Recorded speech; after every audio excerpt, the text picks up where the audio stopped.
I'm Kristen, this is Fabio, and this is our dog Yoda. We're looking for adventure and freedom in harbors unknown, but for now, we're starting in our own backyard. We sold our dream home of 16 years that we remodeled with love and attention to every detail, along with most of our possessions, and moved on to our Catamaran wanderlust across the canal. We're a couple of dreamers with a longing to explore the world's natural wonders, food, and cultures. To live by the wind, current, and the sun. Click the subscribe button to come along for the ride. After last week's friendly race, we headed to the Western Sambo Reef off of the Boca Chica Naval Air Station and picked up a mooring to snorkel a bit.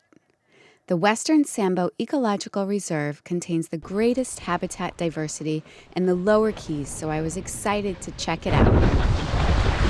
Whoa! Unfortunately, the water was a bit choppy and there was a strong current, so I stayed super close to the boat. There's a big coral head.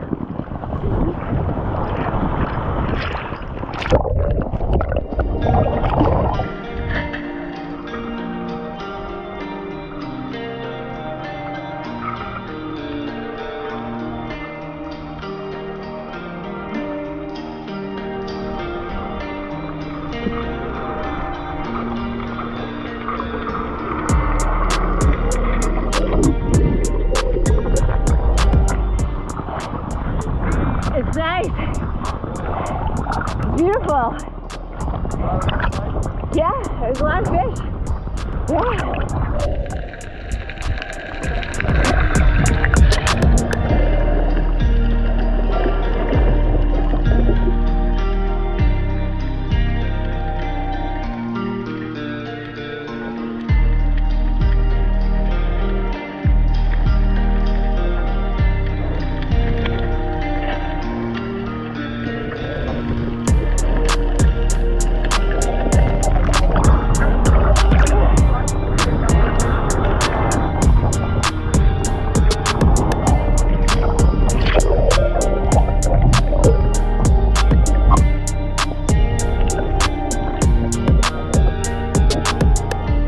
The biggest fish I saw was a barracuda who was eyeing me. I think the sparkly front screen of the GoPro was attracting his attention.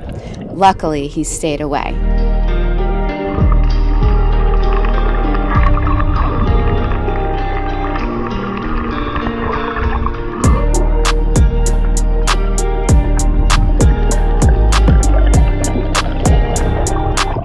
There's a barracuda. Yeah, he's like hanging around me.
The next morning, I was invited to go for a short flight in a small 5-seater Cirrus plane over Key West to enjoy the beautiful view.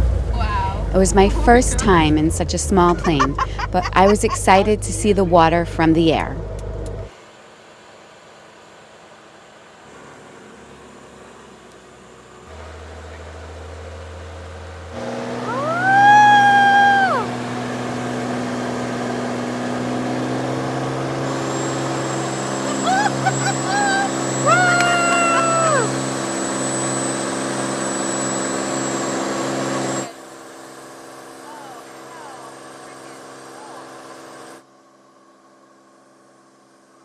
It's incredible to see the Western Sambo Reef from the air. There is so much more to explore than what we visited. A rectangular 9-square nautical mile area, Western Sambo Ecological Reserve begins at the water's edge off the sandy beaches and salt ponds of Boca Chica Naval Air Station. It continues through nearshore, hard bottom, and inshore patch reefs, out across mid-channel reefs and Hawk Channel, over offshore patch reefs and the shallow bank reef, and ends at a depth of 60 feet. We flew over Ballast Key, a private island located just 9 miles to the south of the Key West region. This jewel of an island forms the southernmost point of land in the United States.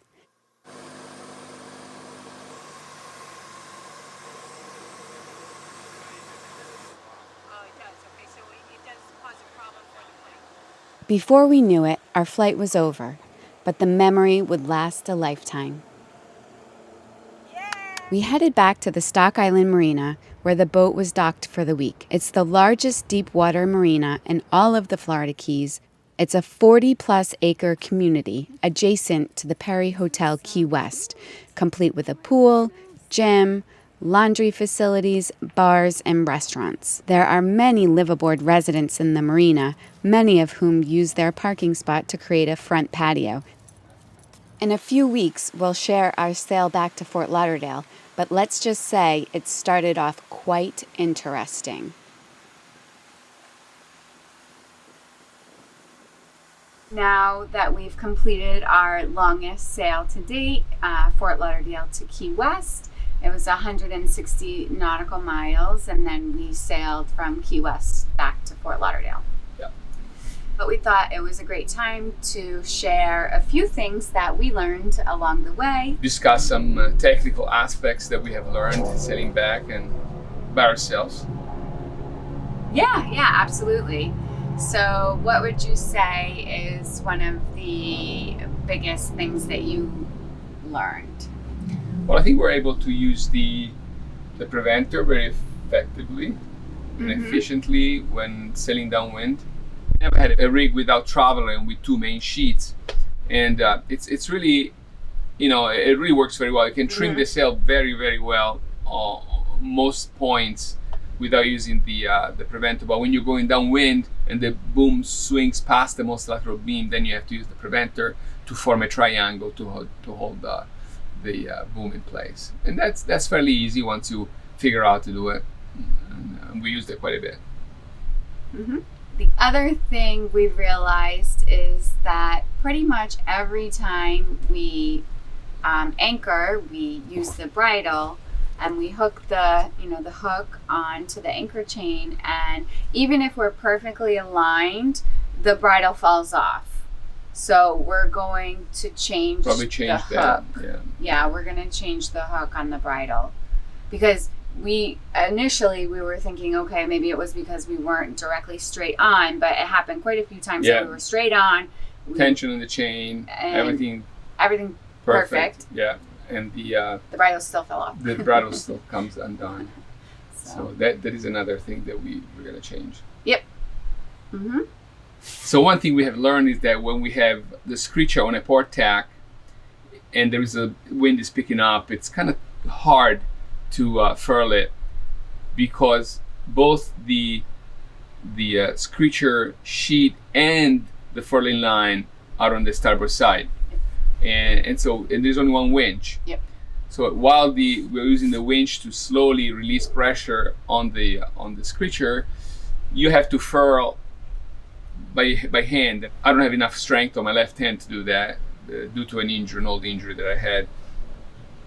So we have to figure out a way either to put a snap block with a clamp cleat that kind of can be used to substitute the winch onto the snap block, or some other solution. If you guys have any idea, any suggestions, we'd be happy to hear from you. On the other tack, on the starboard tack, it's easy because now the sheet is on its own winch on the port side, while you can use the starboard winch to bring in the furling line. So that's one thing that was very interesting. And another thing is we have learned is that it's hard to bring the Daggerboards down when they're under pressure. So I'm sure, and it makes a lot of sense. So if you're in a reach or going upwind and you want to lower your Daggerboards a little bit, you need to put that the boat into the wind, like you would do a sail change or take a reef, same way, to take pressure off those long blades that are inside the water.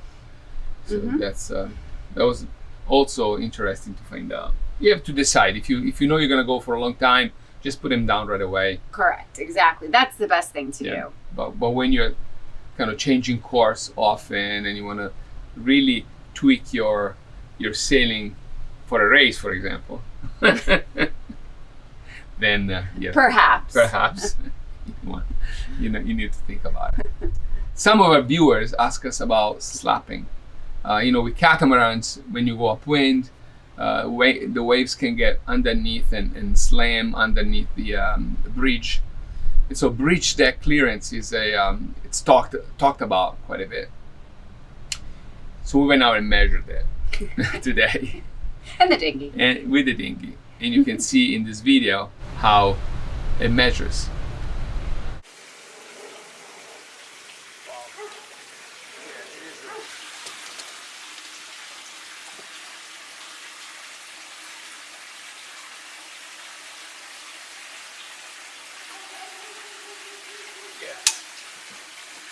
What is it? 30. 30. Yeah. Okay, 30 inches from the bridge deck to the water line. And of course the nacelle is much lower. Yep, the nacelle is much lower. It's about 21. The nacelle is about 21 inch from the water line. Yeah. 20. At the lowest point, it's 20. Yeah. There's a lot of room here for the wave to lift up the boat. And the entry is very fine, so it does not convey the wave. It doesn't make a big wave in the middle of the boat. The height of the nacelle is very important to prevent slapping. However, also, other contributing factors are the distance between the bow and the bridge deck, which in this boat is very long. The fact that there is not a lot of superstructure on the bows. You see, it's only net, and that the bows are very, very thin, and the entry is very buoyant. I'm gonna take a look at that.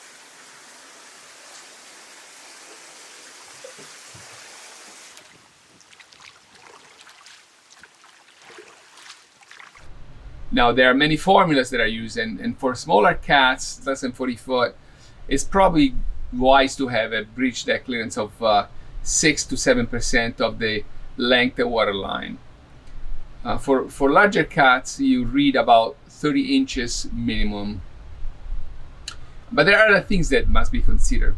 First of all, it's important to understand that if you have a catamaran with a long distance between the bow, the entry at the bow and the bridge deck, there is less pitch pulling, and so the catamaran has time to get on top of the wave and ride with it. So also, of course, it's important that the bows are thin and buoyant so they can go on top of the wave. And also, it's important that the weight of the cat is centrally located with the cabin that is not too forward. Of course, if all the weight is forward, the cat is going to pitch pull more and bigger chances to hit the bridge deck.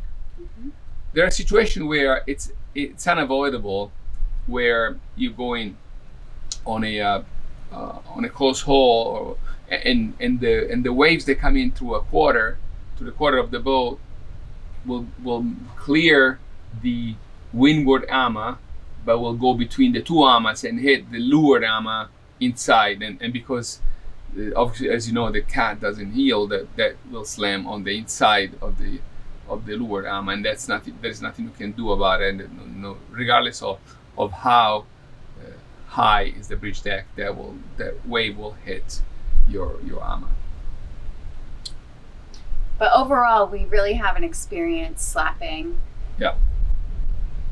At all. At all. Yeah. Yeah. So we're very happy with the height of the bridge deck. Even when we had 10 people on the boat. If you haven't seen our video where we sail from Fort Lauderdale to Key West, it's linked up above somewhere here. So be sure to check that out. We overlay the B&G sail steer onto the videos so you can see everything, the wind direction, wind speed, the real performance of the boat in real time. Yeah, and we plan to do more of that. Yep. As long as technology cooperates. Yes.